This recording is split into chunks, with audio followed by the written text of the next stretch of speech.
Bismillahirrahmanirrahim. Assalamualaikum warahmatullahi wabarakatuh. Kawan-kawan, kali ini saya berada di Jalan Banten Lama, tepatnya menjelang 1 hari bulan Ramadan, kawan-kawan.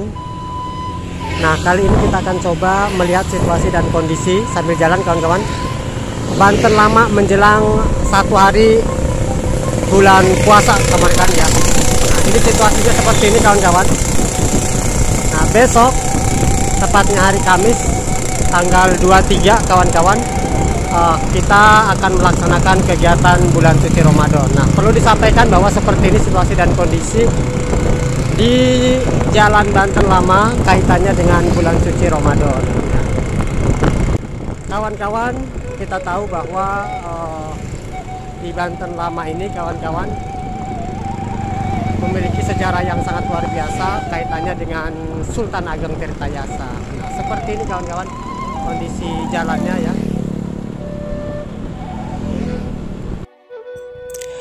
Kawan-kawan, sambil kita keliling Banten, saya akan coba menjelaskan ya sekilas mengenai Syekh Nawawi Al-Bantani. Karena pada tayangan-tayangan sebelumnya, kawan-kawan, banyak sekali yang meminta untuk terus meliput Syekh Nawawi Al-Bantani ya.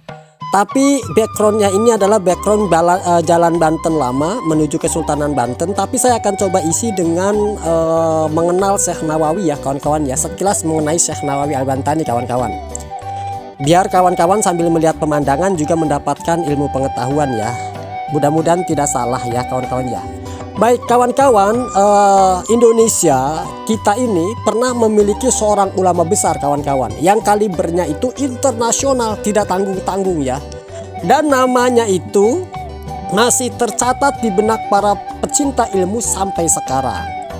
Pasti kawan-kawan tahu ya, ulama besar dari Indonesia, tepatnya dari Tanara, Serang, Banten, itu tidak lain adalah Syekh Nawawi Al-Bantani ya. Beliau pernah menjadi imam di Masjidil Haram, kawan-kawan, mengajar di Haramain, menulis buku yang tersebar di Timur Tengah, Indonesia, Malaysia, Thailand, Bangladesh, India, dan di berbagai negara, kawan-kawan ya. Beliau ini patut ditiru nih oleh orang-orang Banten sekaligus juga oleh orang-orang Indonesia. Apa patut yang ditiru? Beliau ini aktif menulis, kawan-kawan. Beliau ini aktif menulis, kalau sekarang kita sebut dengan literasi lah, kira-kira begitu ya. Beliau adalah guru juga dan aktivis perjuangan dalam melawan penjajahan ya. Penjajahannya di sini dalam konteks Syekh Nawawi ini adalah Belanda, kawan-kawan ya. Melalui para muridnya di tanah air, pemikiran Nawawi tentang keislaman dan perlawanannya terhadap penjajahan Belanda di Indonesia terus berkobar ya. Kita tahu bahwa Syekh Nawawi ini, kawan-kawan, pernah berangkat juga ke Mekah karena saking sulitnya menaklukkan Belanda di tanah Banten karena sudah mengakar sampai ke wilayah-wilayah terpencil ya, termasuk masyarakat juga sudah dikuasai oleh Belanda. Nah, muridnya yang bernama Ahmad Dahlan mendirikan Muhammadiyah, kawan-kawan ya. Jadi ada Kiai Haji Ahmad Dahlan itu mendirikan Muhammadiyah, itu adalah murid daripada Syekh Nawawi. Kemudian ada Hasyim Asy'ari, Kiai Hasyim Asy'ari itu mendirikan NU, Nahdlatul Ulama, yang sekarang ini kita bagian daripada masyarakat NU ya. Itu murid daripada Syekh Nawawi Al-Bantani. Kemudian ada Kiai Kholil Bangkalan, kawan-kawan ya, mendirikan pesantren besar di Madura dan lain-lain. Banyak sekali, kawan-kawan ya. Nah, ketokohan Nawawi sangat diperhitungkan oleh para pembesar Belanda saat itu hingga kemudian Snok Hugonzi ya. Kawan-kawan, Snok Hugonzi ini dalam sejarahnya dia adalah orang Belanda yang dikirim ke Indonesia.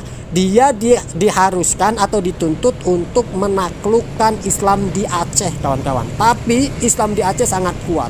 Sehingga kemudian Snok Hugonzi ini, kawan-kawan, dikirim ke Mekah untuk mempelajari Islam yang ujung-ujungnya tujuannya untuk menghancurkan Islam yang ada di Indonesia. Utamanya itu di Mekah, utamanya itu di Aceh, kawan-kawan ya. Utamanya itu di Aceh ya. Jadi Belanda saat itu hingga kemudian Snok Hugonzi dikirim khusus ke Mekah untuk menemuinya. Maksudnya menemui Syekh Nawawi Al-Bantani. Nah, berkat kiprah dan kepakarannya, Nawawi mendapat bermacam-macam gelar, kawan-kawan, dan sebutan. Nah, ini gelar yang diberikan oleh Snok Hugonzi ya, warga Belanda yang menyamar menjadi orang Islam ya, mempelajari Islam ya. Nah, Snok Hugonzi, warga Belanda yang bertugas menyamar menjadi Muslim ini, menyebut Nawawi sebagai doktor ketuhanan. Luar biasa ya, ini orang Belanda nih ya, menyamar jadi Islam. Kemudian kalangan intelektual masa itu juga menggelarinya sebagai al-imam wa al-faham al-mudaqiq, tokoh dan pakar dengan pemahaman yang sangat mendalam. Kemudian Syekh Nawawi bahkan juga mendapat gelar yang luar biasa sebagai Al-Sayyid Al-Ulama Al-Hijaz, ya, tokoh ulama Hijaz atau Saudi Arabia.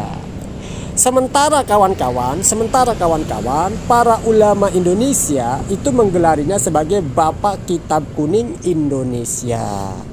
Jadi sangat luar biasa sekali kawan-kawan ketokohan Syekh Nawawi Al-Bantani ini, sampai kemudian dia terkenal di luar negeri. Maka orang-orang Banten yang kali ini kita hidup di tanah air, yang masih ada kaitannya dengan Tanara, yang masih ada kaitannya dengan Pontang, Tirtayasa, kemudian masih ada kaitannya dengan Kesultanan Banten, dan kita semua saya kira menjadi wajib ya, harus mengikuti jejak Syekh Nawawi Al-Bantani ini. Kenapa? Beliau ini sangat terkenal dan beliau ini adalah menulis ya, aktif di berbagai penulisan ya.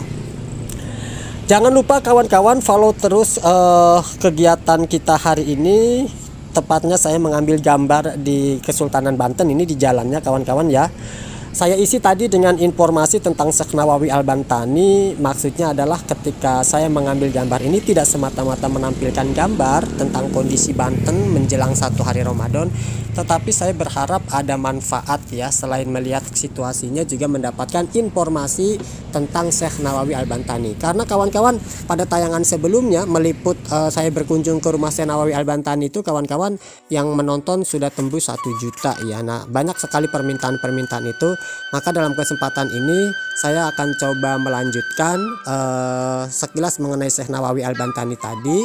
Tentunya berdasarkan sumber buku ya kawan-kawan ya. Saya tidak ngecaprak sendirian ya, tapi ada sumber buku yang ditulis oleh Syekh Nawawi Al-Bantani sendiri, yaitu Qatrul Ghaits ya. Qatrul Ghaits ini artinya adalah tetesan cahaya iman. Dari sumber buku itu kemudian saya membaca dan kemudian saya sampaikan kepada kawan-kawan semua. Kawan-kawan jangan lupa ya, ikuti terus channel ini, Rahmat Heldi HS ini. Kebetulan saya sudah hari ini mencintai sekali dan senang sekali membaca buku-buku Syekh Nawawi Al-Bantani. Dan seperti ini situasi dan kondisi di Banten Lama yang pada tanggal 22 Maret sore ya. Ini saya ambil menjelang maghrib kawan-kawan. Situasi dan kondisinya seperti ini, sangat ramai, dan nanti kita akan coba kawan-kawan akan liput juga itu ya, benteng-benteng segala macam ya, pemandian para istri-istri sultan ya. Sudah saya ambil gambarnya, nanti saya isi dengan informasi-informasi tentang kebantenan. Mudah-mudahan tidak salah ya. Jadi seperti ini kawan-kawan, tuh kondisinya tuh Banten di tanggal 22 Maret ya. Nah, ini kita sedang berjalan kawan-kawan. Rencananya mau naik ke ini nih, ke benteng ini kawan-kawan, tetapi belum bisa naik ya karena selalu tinggi ya, kameranya harus dipegangin. Tapi sebelum naik saya mendatangin itu dulu tuh kawan-kawan, tuh anak-anak Banten ya. Mungkin kampung-kampung yang ada di sebelah benteng-benteng ini ya, anak-anaknya itu sedang asik main bola di sini. Kawan-kawan sering main-main ke sini kawan-kawan. Suasananya sudah sangat bagus, sudah sangat tertib di sini. Kemudian juga sudah banyak sekali perubahan ya, bisa duduk-duduk ya. Nah, seperti ini ya situasi Banten di tanggal 22 Maret tahun 2023 menjelang 1 hari sebelum Ramadan. Berarti kemarin kawan-kawan ya, tanggal 22 Maret ya. Jadi kalau kawan-kawan kesini sudah enak sekali, bisa bawa keluarga juga ke sini kawan-kawan, tuh bisa duduk-duduk, bisa sambil baca buku, menghafal Al-Quran, sangat bisa. Ayo datang ke Banten kawan-kawan. Terima kasih. Assalamualaikum warahmatullahi wabarakatuh. Kita pengen ngopi sing dhuwur iki primen ya. Yo Banten iki brik mak naik wis. Sing nyekelek iki. Sing belah kono ta. Nuhun ya. Wih primen sik niki. Wis main bola dikit kok gampang apal syuting sing dhuwur.